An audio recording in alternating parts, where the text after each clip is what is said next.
Hi, I'm Marc Bhalla, a mediator and member of the CONDOCENTRIC team. Today, I'm going to speak to you about being a condominium director. Many of us, when we accept a nomination or put our name forward to join a condominium board, don't know what we're getting ourselves into. Much of that is because until we're actually on the board, we can't be certain of everything that the board is facing.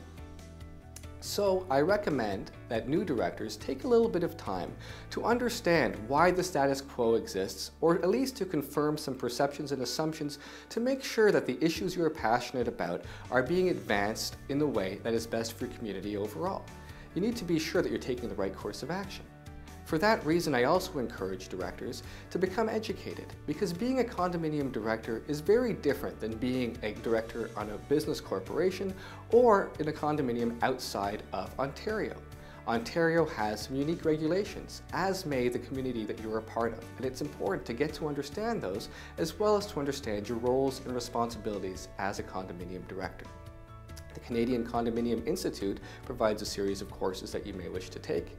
These courses don't provide you with all of the answers, but do equip you to ask the right questions. For example, if you take nothing else from this video, understand that you can protect yourself from attracting personal liability by relying on the advice of a qualified professional when it's appropriate. It's important for you as a director to be able to ask when it might be important to get that kind of advice, to do what's best for your community, as well as to protect yourself. It's also important for you to understand that business can only be transacted at duly constituted board meetings.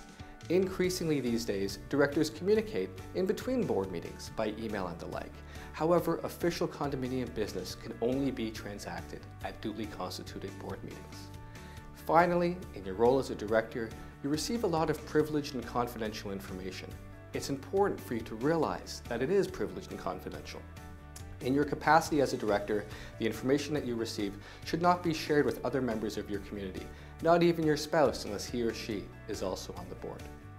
Finally, I'd like to let all of you directors out there know that you are not alone. There are a number of resources available to you and a number of other people who have been through similar circumstances.